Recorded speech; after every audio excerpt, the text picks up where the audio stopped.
1971లో మన జాతీయ గీతమైన జనగణమనకు చట్టపరమైన రక్షణ కల్పించారు.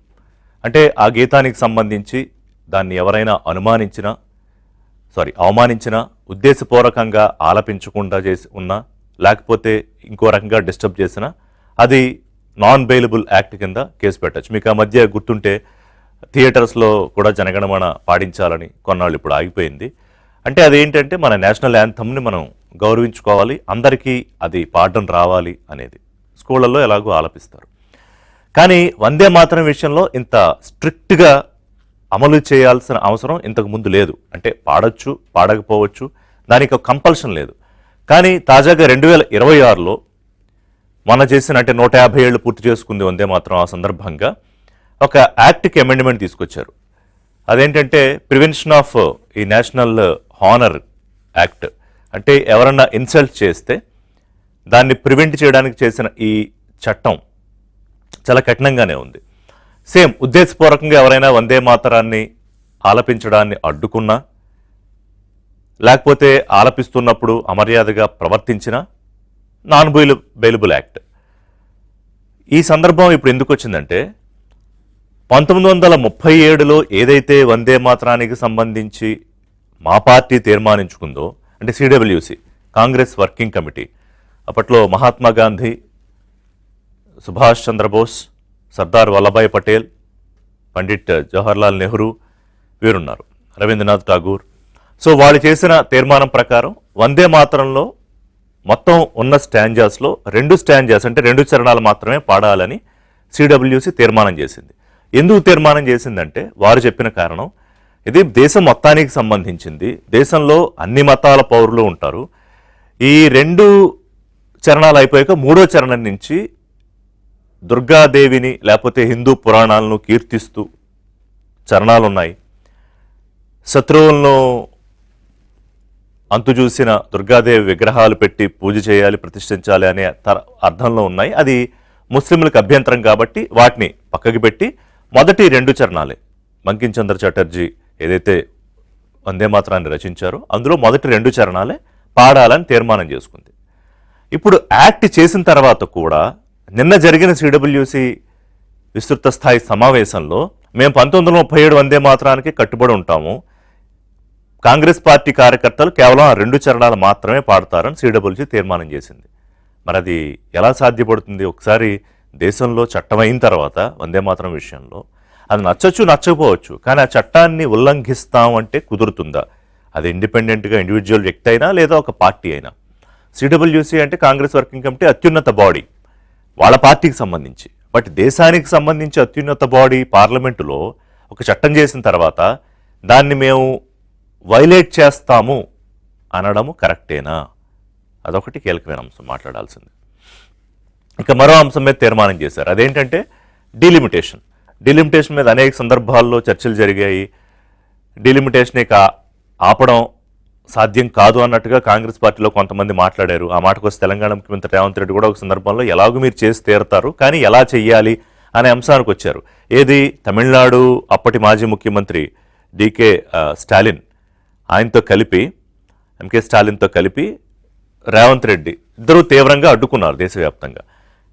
కానీ ఆ తర్వాత కొంత వాయిస్లో మార్పు వచ్చింది. కానీ ఇప్పుడు మళ్ళీ సిడబ్ల్యూసీ చేసిన తీర్మానం ప్రకారం ఏంటంటే ఏదైతే 543 సీట్లు ఇప్పుడు ఉన్నాయో లోక్సభలో అదే సీట్లకు కట్టుబడి ఉండాలి. ఆ సీట్లలోనే 33% విమెన్ రిజర్వేషన్ ఏదైతే ఉందో ఆ రిజర్వేషన్ ఇవ్వాలి.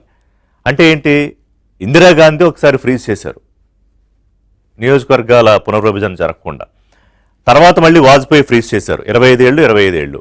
ఆ ఫ్రీజు ఇంకొక 25 ఏళ్లకు పెంచాలి. ఫ్రీజ్ చేయడం అంటే ఇప్పుడు ఎలా ఉందో అలాగా 543 సీట్లకే ఉంచాలి అనేది. ఇక్కడ ఇంకొక మెలికేంటి? ఈ బిల్లు మొన్న పెట్టాలి యాక్చువల్గా పార్లమెంట్లో, కానీ పెట్టలేదు. ఆ బిల్లుకు సరిపడా రాజ్యాంగ సవరణ చేయడానికి ఏదైతే సంఖ్యాబలం కావాలో దాన్ని ఒక పక్కన ఎన్డీఏ సమకూర్చుకుంది. 2/3 మెజారిటీకి సంబంధించిన 364, 363 కావాల్సి వస్తుంది. దానికి తగ్గ సంఖ్యాబలానికి దాదాపుగా దగ్గరికి వచ్చింది. సో ఇప్పుడు నథింగ్ డూయింగ్, ఈ 543 సీట్లే ఉంచాలి, అందులో 33% రిజర్వేషన్ ఇవ్వాలని కాంగ్రెస్ పార్టీ అంటోంది. మరి దీని ప్రకారం ఆల్రెడీ తమిళనాడు అసెంబ్లీలో దీని మీద తీర్మానం కూడా చేశారు. ఆ అసెంబ్లీ తీర్మానానికి కట్టుబడి ఉండాలనేది సిడబ్ల్యూసీ తీసుకున్న మరో ముఖ్యమైన నిర్ణయం. సో ఈ రెండు ప్రధానమైన అంశాలతో పాటు ఇంకా జాతీయ విద్యా విధానానికి సంబంధించి కొత్త విద్యా విధానం తీసుకొచ్చింది కేంద్రం, దాన్ని వ్యతిరేకిస్తోంది కాంగ్రెస్ పార్టీ. సో దానికి ప్రత్యామ్నాయ విధానం తీసుకొస్తూ కాంగ్రెస్ పాలిత రాష్ట్రాల ముఖ్యమంత్రులు ఒక నెల రోజులు స్టడీ చేసి ఖర్గేకి ఒక రిపోర్టు సబ్మిట్ చేయాలని కూడా ఆదేశాలు ఇచ్చారు. 4 రాష్ట్రాలు కాంగ్రెస్, తెలంగాణ, కేరళ, కర్ణాటక, హిమాచల్ ప్రదేశ్, ఈ 4 రాష్ట్రాల్లోనే కాంగ్రెస్ ప్రభుత్వం అధికారంలో ఉంది. సో ఇక్కడ వీళ్ళు ఒకటి డిజైన్ చేసి రూపకల్పన చేసి ఇవ్వాలి. సో దాని మీద యాక్ట్ చేస్తామని. అలాగే ఏదైతే ఈ మధ్య వచ్చిన విద్యార్థి ఉద్యమాలో లేకపోతే జంతర్ మంతర్ ఉద్యమమో దీని నుంచి కాంగ్రెస్ పార్టీ చాలా సీరియస్గా టేక్అవే ఏం తీసుకుందంటే, ఒక రకంగా సిజేపీ పొలిటికల్ పార్టీ కాదు కాబట్టి ఆ మేర పొలిటికల్ పార్టీ అని కాంగ్రెస్ పార్టీ కొంత ఎడ్జ్ గెయిన్ చేసుకుంది ఆ ఉద్యమాలతోటి. సో ఇక దాన్ని ఆపకూడదని డిసైడ్ అయ్యింది. ఎందుకంటే చాతురంక గూంజ్ అని ఇది ముందే మొదలుపెట్టారు రాహుల్ గాంధీ. మళ్ళీ ఇప్పుడు దీన్ని 800 దేశవ్యాప్తంగా టైర్ 2 సిటీస్ లేకపోతే ఇంకా చిన్న పట్టణాల్లో దీని మీద పోరాటం చేస్తాం అనేది. చాతురంక గూంజ్ అంటే విద్యార్థులు, వాళ్ళ సమస్యలు, పరీక్షల నిర్వహణ, లేకపోతే ఈ జాతీయ విద్యా విధానం, వీటన్నిటికి సంబంధించి సిజేపీ కాక్రోచ్ జనతా పార్టీ ఏదైతే ఒక ఉద్యమం తీసుకుందో ఆ ఉద్యమం తాలూకా రిఫ్లెక్షన్ చాలా చోట్ల వచ్చింది. జంజీ ఉద్యమాలు, లేకపోతే జనాల్ఫా ఉద్యమాలు, జార్ఖండ్లో ఇంకొక ఉద్యమం, లేకపోతే ఇంకో రాష్ట్రంలో ఇంకో ఉద్యమం, ఇప్పుడు మళ్ళీ సిజేపీ ఇంకో ఉద్యమం మొదలుపెట్టింది. బహుశా వాళ్ళ నుంచి అనుకుంటా వాళ్ళు మళ్ళీ దాని మీద ఉద్యమం ప్రారంభిస్తున్నారు. తాజాగా జరిగిన లా కౌన్సిల్కి సంబంధించి సిజేఐ వర్సెస్ నల్సార్ యూనివర్సిటీ విద్యార్థులు, నేషనల్ లా యూనివర్సిటీ విద్యార్థులు, దాని మీద బార్ కౌన్సిల్ చైర్మన్ చేసిన కామెంట్స్, ఇప్పుడు ఆ bar council chairman Rajya Sabha MP అయిన ఆయన రాజీనామా చెయ్యాలని కొత్త ఉద్యమాన్ని మొదలు పెడుతున్నారు సిజేపీ. ఒక రకంగా ఇది ఉద్యమాల కాలం అనుకోవాలి. అంటే ఇక్కడ ఈ తీర్మానాలు ఇంత స్ట్రాంగ్గా చేసింది, ఇంకా మిగతా అంశాలు కూడా ఉన్నాయి, చర్చ సందర్భంగా మాట్లాడదాం తీర్మానాల విషయంలో. అంటే ఓవరాల్గా దేశవ్యాప్తంగా బీజేపీ, ఎన్డీఏ లేదా మోదీ వల్నరబుల్గా ఉన్నారు, అంటే బలహీనపడ్డారు అనేది, వల్నరబుల్గా ఉన్నారు అనేది కాంగ్రెస్ పార్టీ రాహుల్ గాంధీ భావిస్తున్నారా? సో ఇదే సరైన అదనుగా తీసుకుని అగ్రెసివ్ ఫైట్ చేయాలనుకుంటున్నారా? ఎందుకంటే దేశవ్యాప్త ఉద్యమాలకు పిలుపునిస్తున్నారు. ఇప్పుడు 800 అనే ఆ దేశవ్యాప్త పోరాటం అది. అలాగే విద్యా విధానానికి సంబంధించి అది ప్రతి గ్రామ స్థాయిలో జరగాలని, మరోవైపు పార్టీ బలోపేతానికి సంబంధించి కీలకమైన నిర్ణయాలు తీసుకున్నారు. సో ఇక ఇందులో ముఖ్యమైన అంశం వందే మాత్రంగా ఉండబోతోంది. ఎందుకంటే ఇప్పటికే ముస్లిం లీగ్గా మారిపోయింది కాంగ్రెస్ అని బీజేపీ ఆరోపించడమే కాదు, మొన్న ఇండిపెండెన్స్ డే నాడు సోనియా గాంధీ మధ్యలో ఆ పాట ఆపమన్నారని, దాని మీద ఆల్రెడీ ఖర్గే మీద, సోనియా గాంధీ మీద, రాహుల్ గాంధీ మీద కేసులు కూడా ఫైల్ అయ్యాయి. అప్పుడు ఖర్గే ఏమంటారు, కేసులు పెట్టాలంటే మీరు మహాత్మా గాంధీ మీద, నెహ్రూ మీద, వీళ్ళందరి మీద పెట్టండి, వాళ్ళు తీర్మానం చేశారు 1937లో అంటున్నారు. మరి తాజాగా దాన్ని అమెండ్మెంట్ చేసుకుని చట్టం చేసుకుంది కదా భారత పార్లమెంటు, మరి దానికి విలువ ఎందుకు ఇవ్వట్లేదు కాంగ్రెస్ పార్టీ అని ఇవాళ ఏబిఎన్ బ్రేక్ఫాస్ట్ న్యూస్లో తులసిరెడ్డి గారు, కాంగ్రెస్ పార్టీ సీనియర్ నాయకులు, మాజీ రాజ్యసభ సభ్యులు జాయిన్ అవుతున్నారు. అలాగే డాక్టర్ పెంటపాటి పుల్లారావు గారు, సీనియర్ రాజకీయ విశ్లేషకులు, రవికిరణ్ గారు, బీజేపీ అధికార ప్రతినిధి. నమస్కారం పుల్లారావు గారు, రవికిరణ్ గారు. తులసిరెడ్డి గారు, తాజాగా చేసుకున్న amendment act, the prevention of insults to national honour amendment act 2026, అంటే వందే మాత్రానికి, జనగణమనలాగే, అంటే జాతీయ గీతంలాగే జాతీయ గేయానికి కూడా చట్టపరమైన రక్షణ కల్పిస్తూ కీలకమైన నిబంధనలు, కఠినమైన శిక్షలు కూడా ఉన్నాయి దానికి వైలేట్ చేస్తే ఏంటనేది. అసలు తాజాగా ఇప్పటికే సోనియా గాంధీ మీద కేసులు, ఖర్గే మీద కేసులు, రాహుల్ గాంధీ మీద కేసులు పెట్టారు. అక్కడక్కడ కొంతమంది న్యాయవాదులు పెట్టారు మొన్న ఇండిపెండెన్స్ డే సందర్భంగా జరిగిన వాటికి. అలాగే మరో సభలో, కాంగ్రెస్ సభలో జరిగిన దానికి. అసలు ఇవేమీ కాదని సిడబ్ల్యూసీలో ఏకంగా తీర్మానం చేసి పడేశారేంటి మీరు? 1937 నాటి దానికి కట్టుబడి ఉంటామని. అది వైలేషన్ ఆఫ్ యాక్ట్ కాదా, చట్ట ఉల్లంఘన కాదా? ఓకే, ఇక్కడ 2 ఇష్యూస్, ఒకటి స్పెసిఫిక్, 2 జనరల్. స్పెసిఫిక్ ఇష్యూ సంబంధించి మొన్న ఆగస్టు 15న కాంగ్రెస్ పార్టీ ఆఫీస్లో ఏం జరిగింది అనే దానికి ఆల్రెడీ జయరాం రమేష్ గారు క్లారిటీ ఇచ్చారు. మల్లికార్జున ఖర్గే గారు వయోభారం వల్ల చాలాసేపు నిలబడలేకపోయారని, ఆయనకు కుర్చీ తీసుకురావాల్సిందిగా మాత్రమే సోనియా గాంధీ గారు సూచించారు.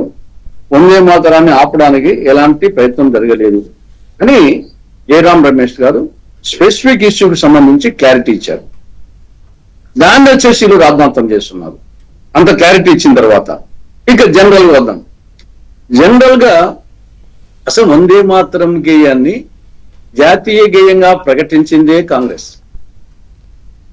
వందే మాతరం గేయాన్ని జాతీయ గేయంగా ప్రకటించిందే కాంగ్రెస్. తర్వాత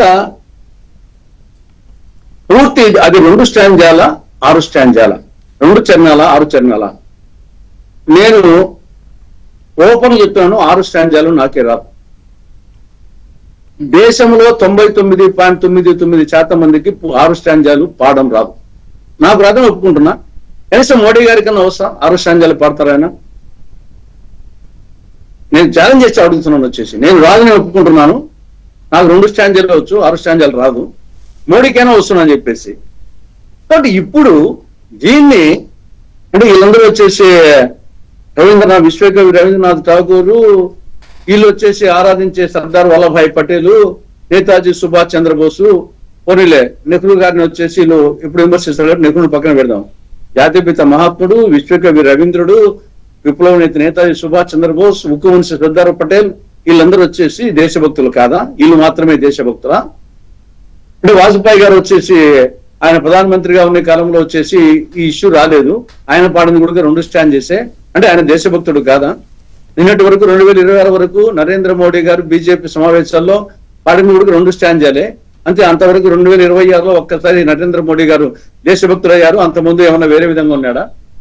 నిన్న పశ్చిమ బెంగాల్లో వచ్చేసి ముఖ్యమంత్రి ప్రమాణ స్వీకారం సందర్భంగా అసలు పాడనే పాడలేదు. మోడీ సమక్షంలోనే పాడలేదు. వందే మాత్రమే పాడలే. అంటే ఏమనాలా? కరెక్టే. కానీ తులసిరెడ్డి గారు, నాకు మీ లాజిక్ అర్థమైంది మీరు ఎక్కడి నుంచి వస్తున్నారు అనేది. కానీ ఆఫ్టర్ ఆల్ చట్టం చేసుకున్న తర్వాత భారత పార్లమెంటు ఇప్పుడు సిడబ్ల్యూసి మీ పార్టీ అత్యున్నత బాడీ, నో డినైల్. మరి భారతదేశ అత్యున్నత బాడీ చట్టాలకు సంబంధించి పార్లమెంట్లో చేసుకున్న తర్వాత మరి దాన్ని మేము పాటించమంటే అది చెప్పట్లేదు మీరు. పార్లమెంట్ రైతు చట్టాలు పార్లమెంట్ లో చేశారు, రైతు చట్టాలే చేశారు, ఉపసంహరించుకున్నారే. మరి రైతు చట్టాలు అయిపోయినాయి, బిల్లే కాదు, చట్టాలు అయిపోయినాక ఉపసంహరించుకున్నారే. మేము అదే అడుగుతున్నాం, ఉపసంహరించుకుని అడుగుతున్నాం.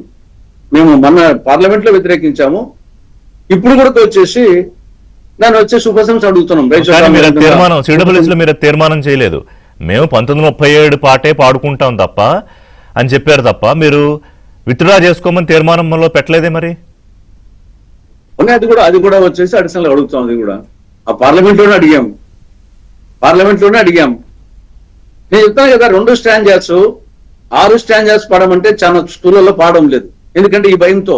అంతకుముందు 2 స్టాంజాలు మేము ప్రతి మీటింగ్ లో పాడేవాళ్ళం. ఏ పార్టీ మీటింగ్ పెట్టినా కానీ జనగణమన వందే మాత్రము చాలా భావోద్వేగంతో దేశభక్తితో పాడేవాళ్ళం. ఇప్పుడు ఈ చట్టం పెట్టిన తర్వాత వందే మాత్రం పాడాలంటే భయపడుతున్నాం. మధ్యలో వచ్చేసి రాదది, ఏం చేయాలా?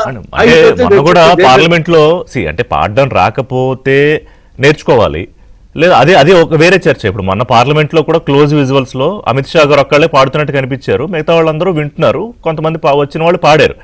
మీరు అన్నదాంతో నేను ఏకీపిస్తా. కొంతమంది ఇంకా 4 చరణాలు, మిగతా 4 చరణాలు నాకు కూడా రావు, నేర్చుకోవాలి. మరి రవికిరణ్ గారికి వచ్చేలేదు నాకు తెలియదు, పుల్లారావు గారికి వచ్చేలేదు నాకు తెలియదు, కానీ నేర్చుకోవాలి. కానీ నా పాయింట్ ఏంటంటే సార్ తులసిరెడ్డి గారు, మీరు విత్డ్రా చేసుకోండి అని అడుగుతున్నారు. దేన్ని? జాతీయ గేయాన్ని, ఏది ఆ 4 చరణాలని. సో దానికి మీరు చెప్పిన లాజిక్ నాకు కరెక్ట్గా అనిపించట్లేదు. ఒకసారి రవికిరణ్ గారితో మాట్లాడతా. రవికిరణ్ గారు. సార్ రిషి గారు, మీకు తోటి ప్యానలిస్ట్ కి ఏబిఎన్ వీక్షకులందరికీ శుభోదయం అండి. నమస్కారం సార్. వందే మాతరం అన్నది ఏ పదం అయితే భారతీయుడు భూమండలంలో ఏ మూల విన్నా ఆ వందే మాత్ర పదం వింటేనే రక్తం ఒక్కసారి ఉప్పొంగుతుంది, దేశభక్తి ఉప్పొంగుతుంది. No doubt. అలాగా జనజీవనంలో కలిసిపోయినటువంటి 150 సంవత్సరాల జనజీవనంలో కలిసిపోయినటువంటి పదం, నినాదం, గేయం. అటువంటి గేయానికి గాయాలు చేసే విధంగా ఈరోజు కాంగ్రెస్ పార్టీ చేస్తున్న వ్యవహారం అత్యంత బాధాకరం. ఆగస్టు 15వ తారీఖు కాంగ్రెస్ పార్టీ కార్యాలయంలో జెండా ఆవిష్కరణ సందర్భంగా ఏ రకంగా సోనియా గాంధీ గారు ఆపండి అన్నారు. అయితే దానికి జయరాం రమేష్ గారు ఇచ్చిన ఎక్స్ప్లెనేషన్ ఏంటి? మేము 6 పంక్తులు పాడాము, అయితే వారు సోనియా గాంధీ గారు అడుగుతుంది కుర్చీని తీసుకురండి అన్నారు అని అన్నారు. పాపం అంతసేపు అడిగినా సరే, సోనియా గాంధీ గారు అడిగినా సరే ఎవరు పాపం కుర్చీ తీసుకురాలేదు. ఏంటో మరి ఎందుకు సోనియా గాంధీ గారి మాట కాంగ్రెస్ పార్టీ కార్యాలయం మీరు వింటలేదా? అది అది ఆశ్చర్యం కలిగింది దేశ ప్రజలు. అయితే ఈ రోజు కాంగ్రెస్ పార్టీ కమిటీలో దానికి భిన్నంగా తీర్మానం చేసి మీరు 6 పంక్తులు కాంగ్రెస్ పార్టీ కార్యాలయంలో పాడారు కదా, మళ్ళీ భిన్నంగా తీర్మానాలు ఏంటి? 1937లో ఏదైతే కాంగ్రెస్ పార్టీ తీర్మానం చేసిందో దాన్నే కట్టుబడి ఉంటామంటారా? 1937 అంటే శతాబ్దం అయిపోతుంది. శతాబ్దం క్రితం బానిసలుగా బతికినటువంటి శతాబ్దం అది. బానిసలుగా బ్రిటిష్ వాడి జెండా కింద ప్రమాణ స్వీకారాలు చేసినటువంటి రోజులు ఇవి. ఈ రోజు స్వతంత్ర భారతదేశం, ఈ స్వతంత్ర భారతదేశంలో కూడా 1937 ఫాలో అవుతాను అంటే హాస్యాస్పదం కాదా అండి? అందులో వాళ్ళు చెప్తున్న అభ్యంతరాలు, అందులో హిందూ పురాణాలు దేవతల్ని ఆరాధించాలని, విగ్రహాలు పెట్టాలని, వాళ్ళని కీర్తించాలని ఉంది. అది దేశంలో అందరికీ ఆమోదయోగ్యం కాదు కాబట్టి, ముస్లింలు వ్యతిరేకిస్తున్నారు కాబట్టి అప్పుడే కట్టుబడి ఉండాలని నిర్ణయం తీసుకున్నారు. దాన్నే మేము ఇంప్లిమెంట్ చేస్తామని. బట్ మీరు వెంటనే ముస్లిం లీగ్ పార్టీగా మారిపోయింది, కాంగ్రెస్ పార్టీ దేశభక్తినే అనుమానించాలని బీజేపీ వర్షం తీసుకుంది ఆల్రెడీ. అండ్ ఇంకోటి, ఖర్గే గారు ఏమన్నారు, కేసులు పెట్టాలనుకుంటే నెహ్రూ గారి మీద, గాంధీ గారి మీద, రవీంద్రనాథ్ ఠాగూర్ మీద, వీళ్ళందరి మీద పెట్టండి, అప్పుడు నా మీద పెట్టండి అంటున్నారు ఆయన. వీళ్ళు చేసినటువంటి పనులకి వాళ్ళని అడ్డం పెట్టుకుంటాం. ఇప్పుడు వాళ్ళ చరిత్ర అన్నారు కాబట్టి చరిత్రను కూడా ఒకసారి ప్రజలు గుర్తు చేసుకోవాలి. ఇప్పుడు వందే మాత్రం పూర్తి గేయ ఆలాపన కాంగ్రెస్ పార్టీ సమావేశంలో 1896లో కోల్కతాలో రవీంద్రనాథ్ ఠాగూర్ గారు పూర్తిగా పాడారు. అప్పటి నుంచి కాంగ్రెస్ పార్టీ ప్రతి అధివేశంలో, ప్రతి మీటింగ్ లో తప్పనిసరిగా వందే మాత్రం గీతం పాడుతుంది. ఆ తర్వాత అప్పుడు ఎవరు 1986లో కాంగ్రెస్ పార్టీ అధ్యక్షులు ఎవరు? రెహమతుల్లా గారు. మరి రెహమతుల్లా గారు ముస్లిమే కదా, కాంగ్రెస్ పార్టీ అధ్యక్షులు కదా, మరి ఆయన ఎందుకు అబ్జెక్ట్ చేయలేదు ఆ రోజు రవీంద్రనాథ్ ఠాగూర్ గారిని? ఇది ముస్లింలకు వ్యతిరేకం, దీనిలో దేవతలు ఉన్నాయని ఎందుకు అబ్జెక్ట్ చేయలేదు? ఆ తర్వాత 1909లో ముస్లిం లీగ్ పార్టీ ఏర్పాటు అయిన తర్వాత కొన్ని సంవత్సరాల తర్వాత అమృత్సర్ లో సయ్యద్ అలీ ఇమాం అధ్యక్షులు ఆయన వందే మాతరంకి మేము వ్యతిరేకం అని చెప్పి ఒక తీర్మానం చేశారు. ఆ తర్వాత ముస్లిం లీగ్ కి అధ్యక్షుడైనటువంటి మహమ్మద్ అలీ జవహర్, ఇది ఇప్పుడు 1917లో అయ్యారు, ఆయన కూడా నేను వ్యతిరేకం అన్నారు. కాకపోతే ఆ జవహర్ గారే 1923లో కాంగ్రెస్ పార్టీ జాతీయ అధ్యక్షులు అయ్యారు. ఇన్సిడెంటల్లీ ఆ ఒకసారి ఒక్క నిమిషం ఎక్కువసేపు తీసుకొని ఒక్క నిమిషం, ఆ ఇన్సిడెంట్ ఆయన ప్రమాణ స్వీకారం కాకినాడ మా ఊళ్ళో జరిగింది, కాకినాడలో జరిగింది. మా ఇంటికి 5-6 కిలోమీటర్ల దూరం ఉంటుంది ఆ ప్రాంగణం. ఆ ప్రాంగణంలో ఆయన్ని కారులో తీసుకొచ్చి బాణసంచితో మంచి మేళకాలతో తీసుకొచ్చి అక్కడ వేదిక మీద కూర్చోబెట్టి అక్కడ పండిత్ పురస్కర్ గారు వందే మాతరం గీతం ఆలపిస్తుంటే అప్పుడు జవహర్ గారు అడ్డం పడ్డారు. ఏం మీరు ఇది పాడకూడదు, ముస్లిం వ్యతిరేకం అంటే ఎవరు ఒప్పుకోలేదు, పాడారు. జవహర్ గారు వెళ్ళిపోయారు, రాజీనామా కూడా చేసి వెళ్ళిపోయారు. ఆ తర్వాత మౌలానా అబ్దుల్ కలాం ఆజాద్ గారు ప్రెసిడెంట్ అయ్యారు.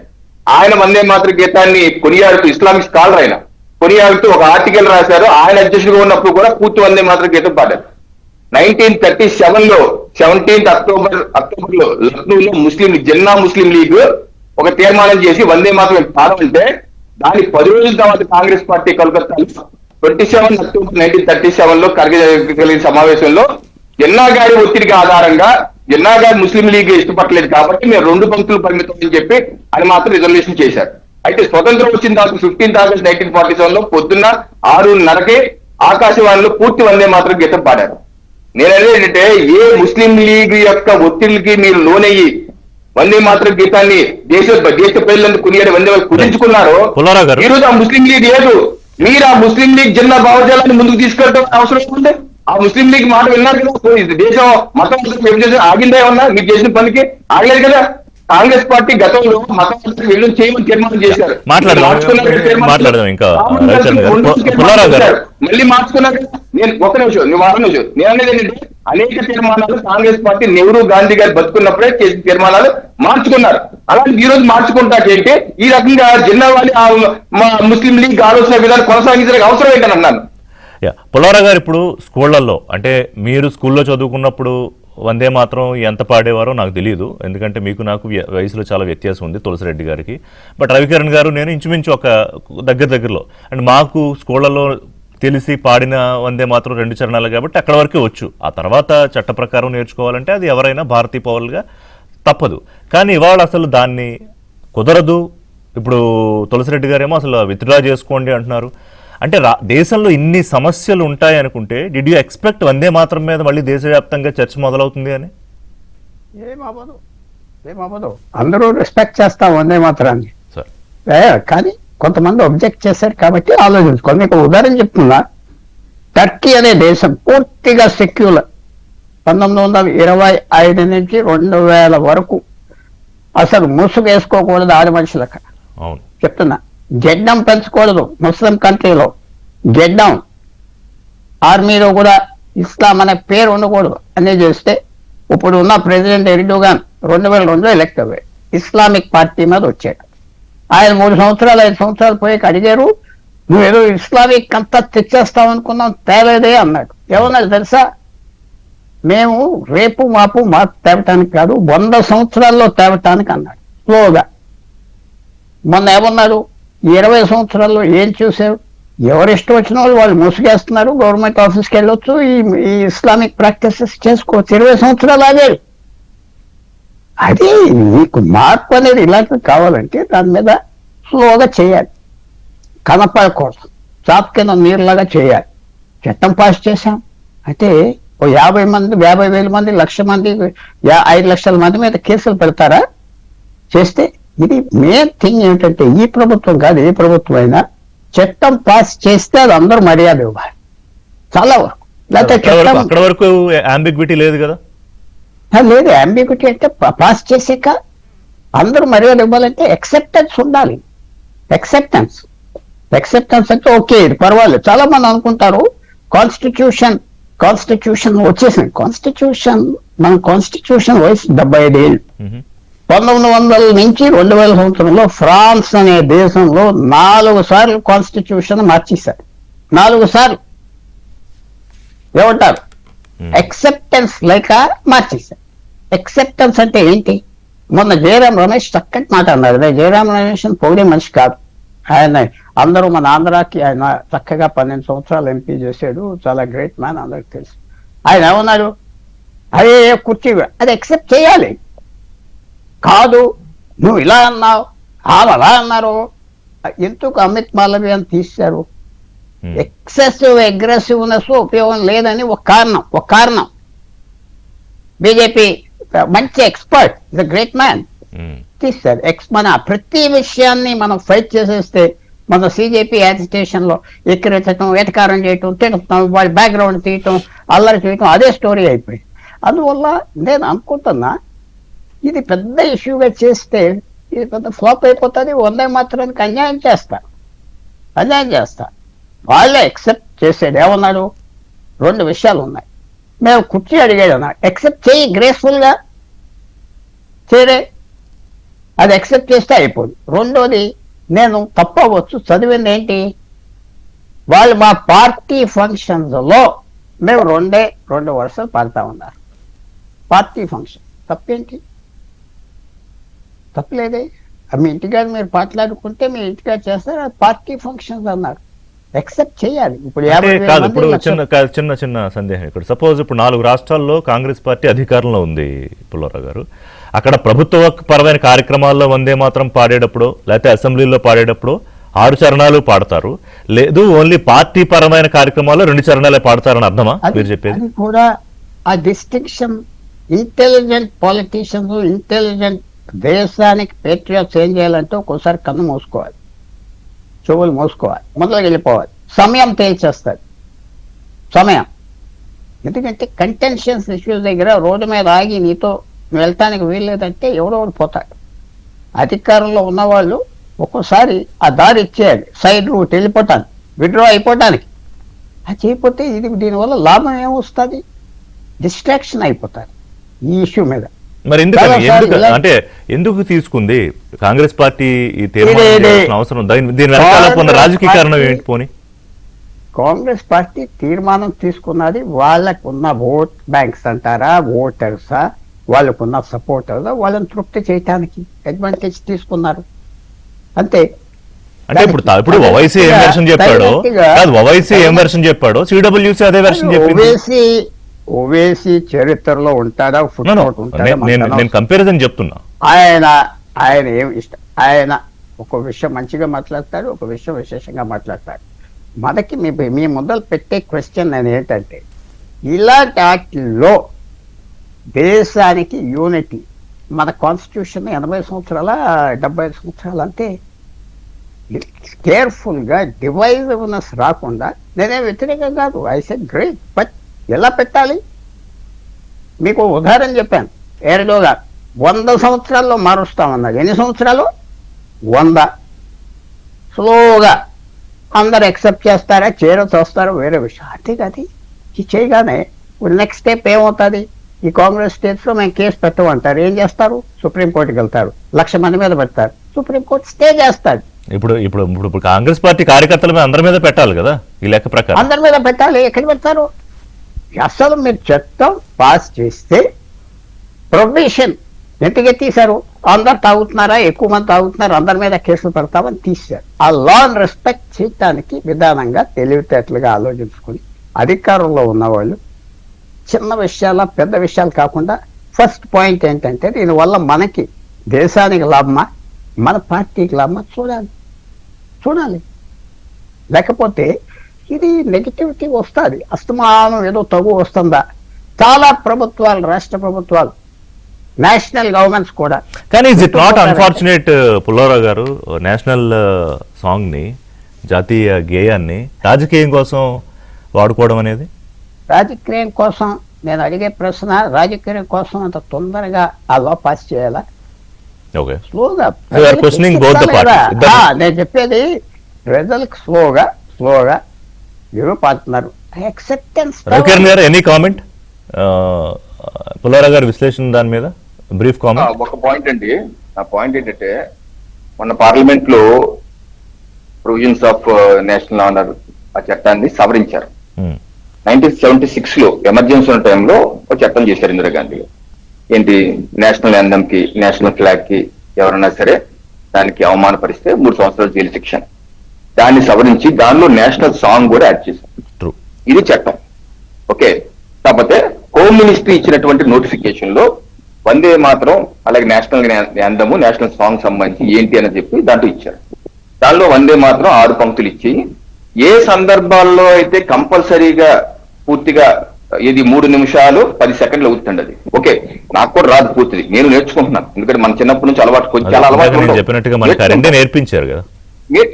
అదే నేర్చుకున్నాం కదా. అది ఇప్పుడు మనకి తమిళ్ రాదు, నాకు ఇప్పుడు నేర్చుకుంటూ వస్తుంది. తమిళ్ రాదు, తమిళ్ మాట్లాడటం, తమిళ్ మంచిది కాదని ఎలా అంటాం? నేర్చుకుంటాం. నేను అదేంటంటే దాని నోటిఫికేషన్ లోనే నేను ఇందాకే చూశాను, 5 సందర్భాల్లో కంపల్సరీ అన్నారు. ఏ సందర్భాల్లో?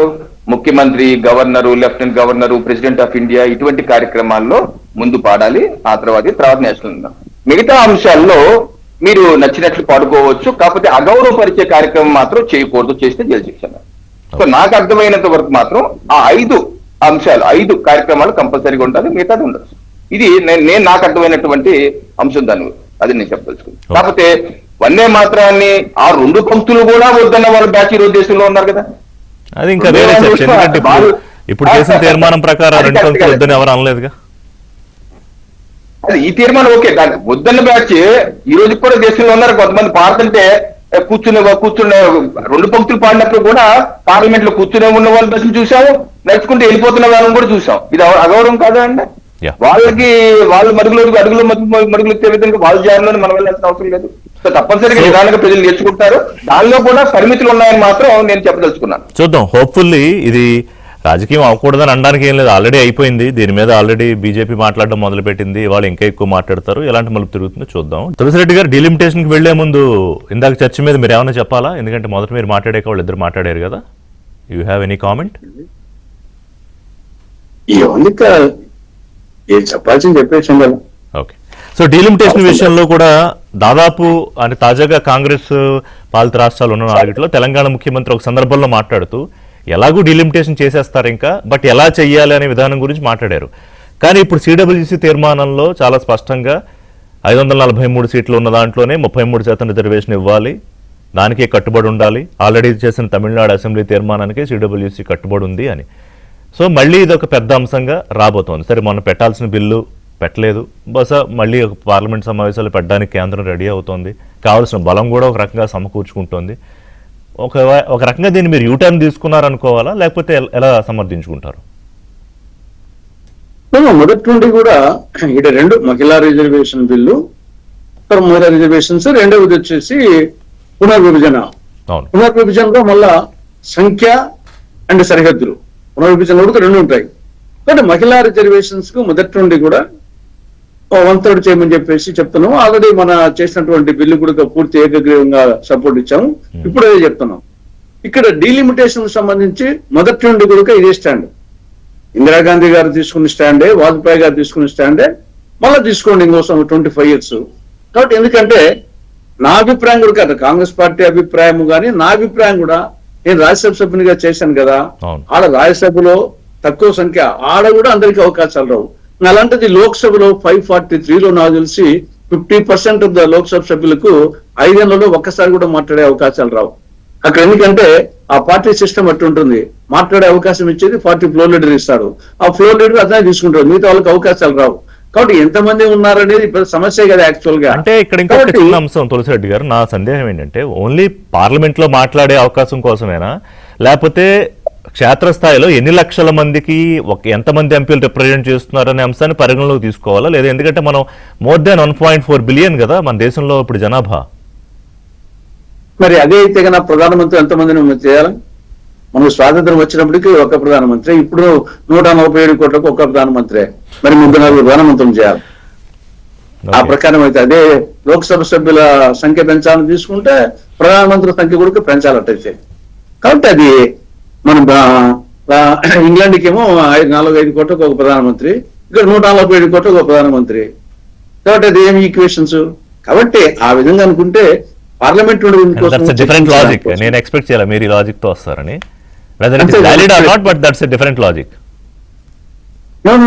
అసలు అక్కడ అనవసరం బందెల దొడ్డి అయిపోతుంది తప్పని చేసి, అనవసరం ఖర్చు రైలు మీద అప్పులు చేసి ఆ విధంగా అనుకుంటే ఎమ్మెల్యేలు ఉన్నారు, లోకల్ బాడీస్ ఉన్నాయి.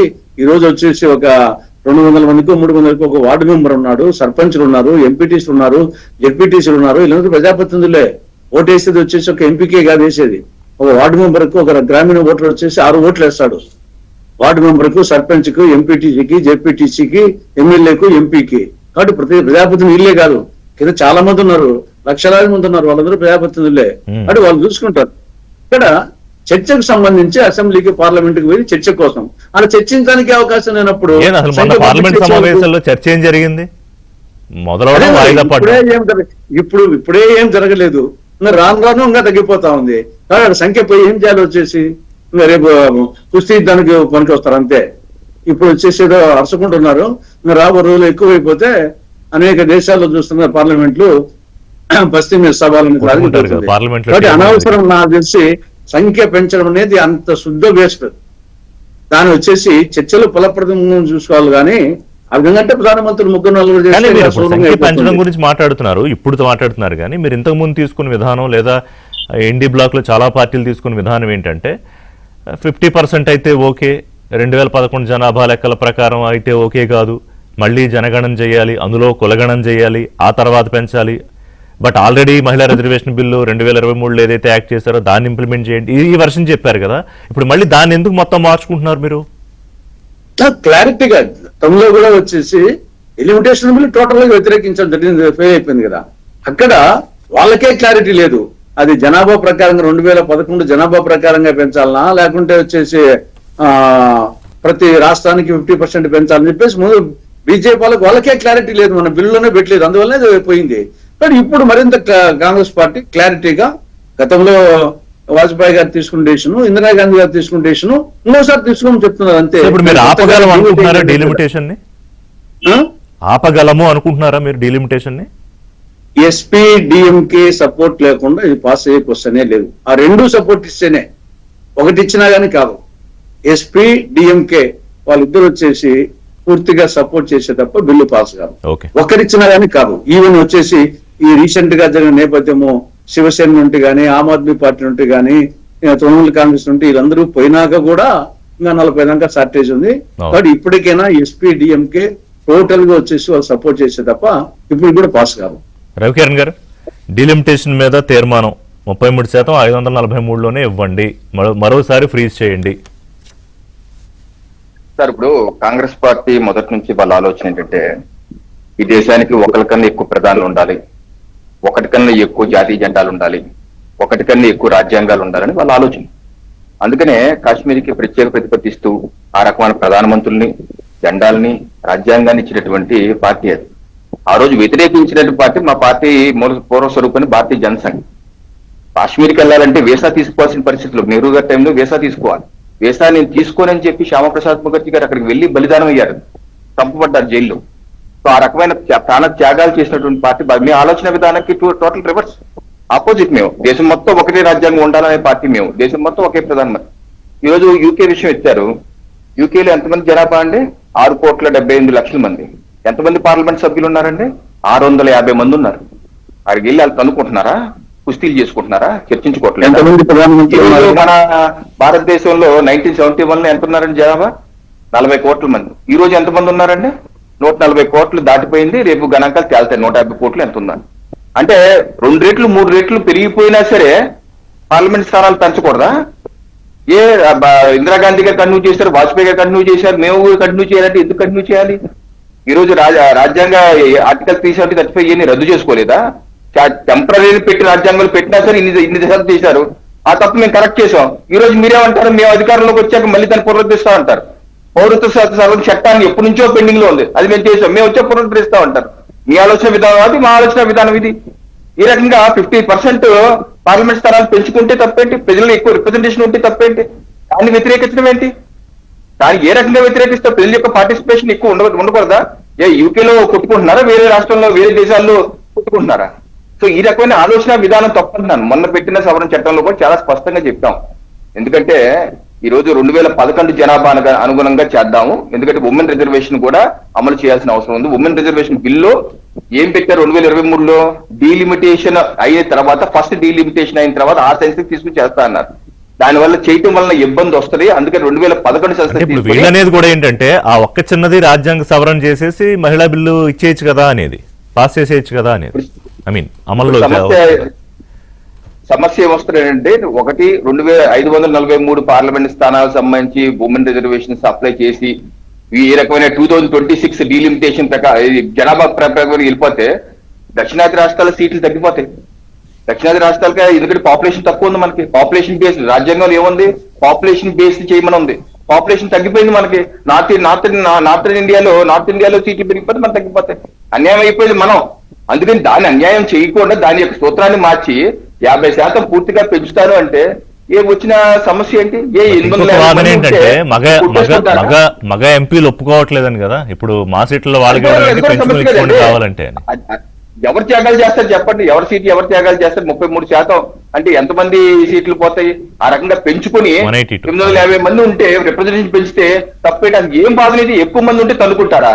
చర్చ జరగదా? మీరు అడ్డుకున్నవి మాత్రమే పార్లమెంట్ ఎప్పుడు అలాగే ఉంటుందా? ప్రజలు రేపు ఎన్నికలు వచ్చినప్పుడు ఎవరిని ఎక్కడ స్థానం ఉంచుతారో చూద్దాం. ఆ చర్చ జరగవు, ఇంకా కనుక్కుంటారు ఉంటారు. ఆలోచన విధానం మొన్న 19 రోజుల సెషన్ లో అర్థవంతమైన చర్చ ఒకటి జరగలేదు కదా రవికిరణ్. అవునండి, రాహుల్ గాంధీ గారు తీసుకున్నటువంటి విధానం కారణంగా ఆయన పార్లమెంట్ జరగకపోవటం కావాలి. ఆయన గోల్ పోస్ట్ మార్చుకుంటున్నారు.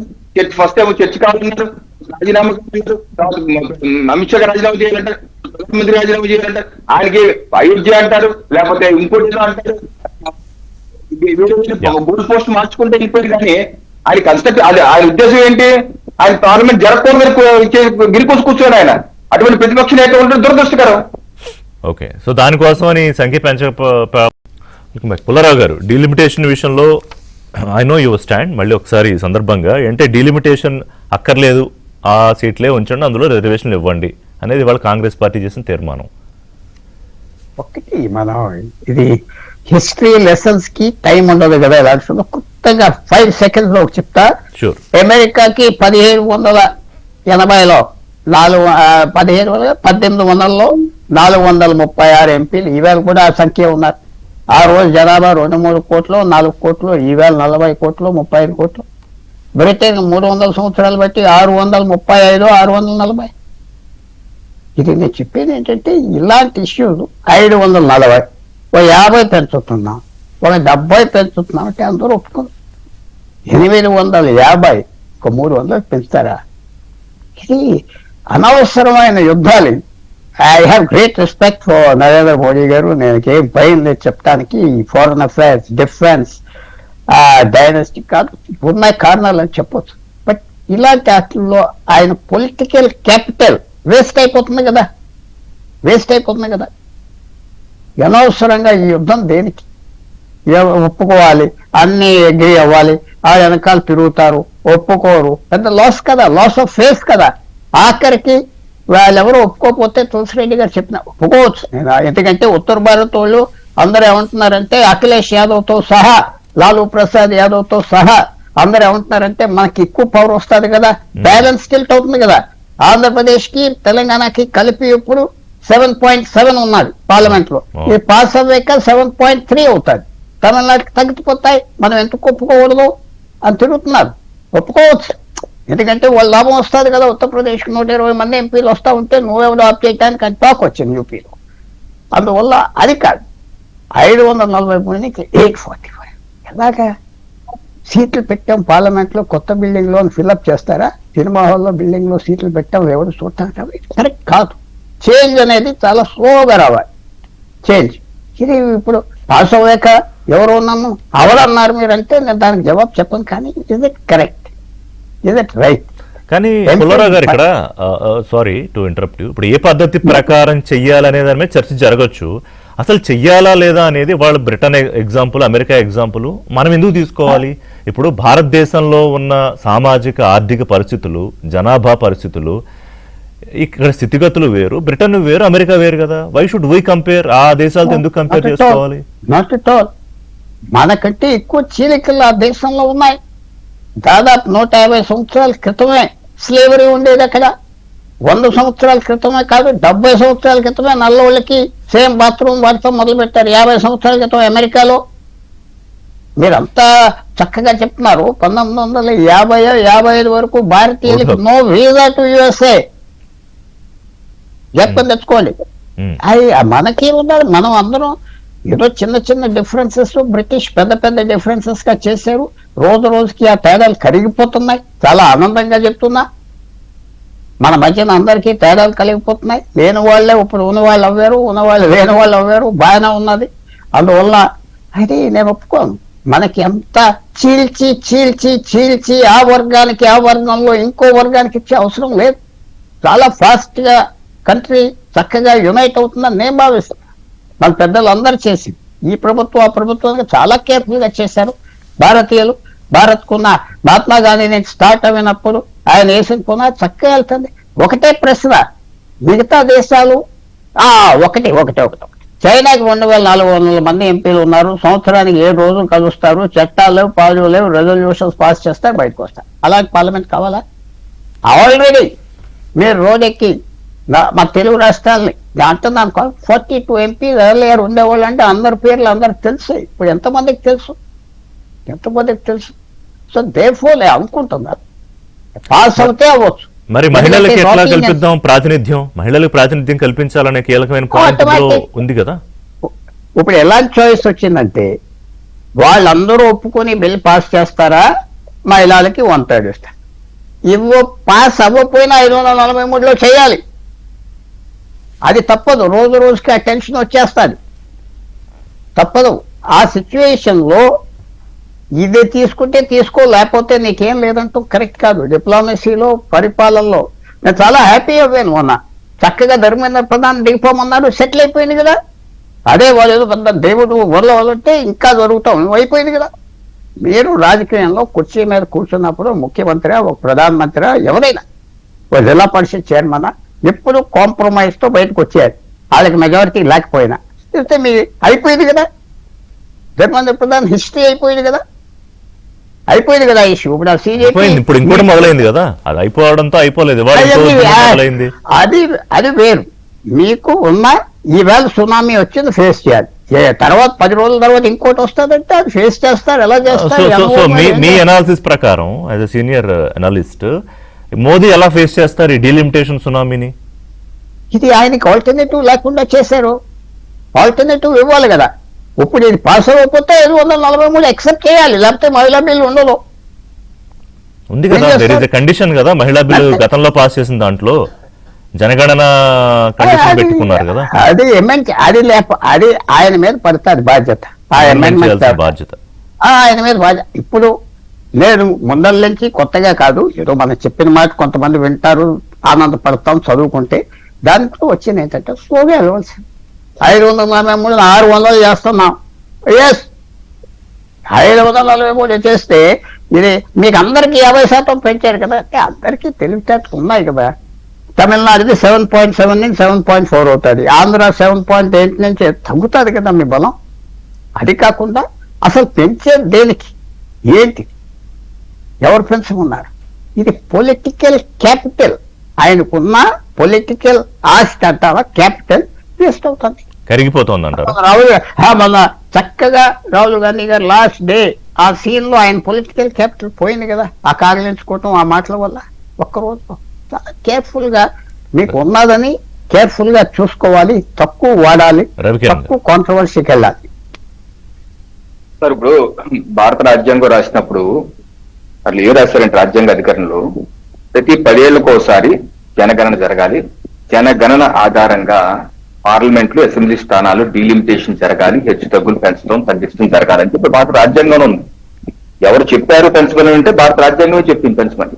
ఆ రకంగా 1961 లో పెంచాం, 1971 లో పెంచారు. 1971 కి వచ్చేసరికి ఏమైందంటే దక్షిణ భారతదేశం పాపులేషన్ తగ్గింది.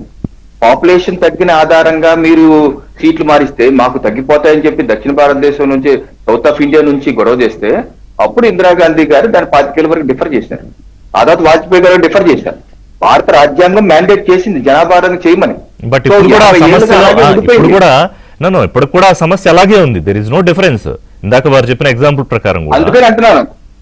అలాగే అందుకని నేను అనేది ఏంటంటే ఈ సమస్యని పరిష్కారం చూపుతూ ఏ రకంగా రాజ్యాంగాధికరణ ఆర్టికల్ 370-35A రద్దు చేసి సమస్య పరిష్కరించామో ఆ రకంగా 50 ఏళ్లుగా ఉన్నటువంటి సమస్యను పరిష్కరిస్తూ పాపులేషన్ బేసిస్ మీద కాకుండా ఫ్లాట్ గా 50% అసెంబ్లీలు 50% పార్లమెంట్ పెంచేద్దాము. ఎందుకంటే జనాభా అప్పుడు 40 కోట్లు, ఇప్పుడు 150 కోట్లు, ఇంతమందికి ప్రాతినిధ్యంకి తక్కువ మంది ఉన్నారు కాబట్టి 50% not on basis of population flat గా పెంచేద్దాము అనేది ప్రతిపాదన. కనిపించట్లేదు కానీ ఆమె చూసినా కూడా మీరు అన్నట్టు మళ్ళీ ఉత్తర భారతదేశంకి సీట్లు ఎక్కువ ఉంటాయి. అలా అంటే 50% పెంచేసినప్పుడు ఎక్కువ సీట్లు ఏ రేషియో అయితే ఉందో ఆ రేషియో ఉంటుంది.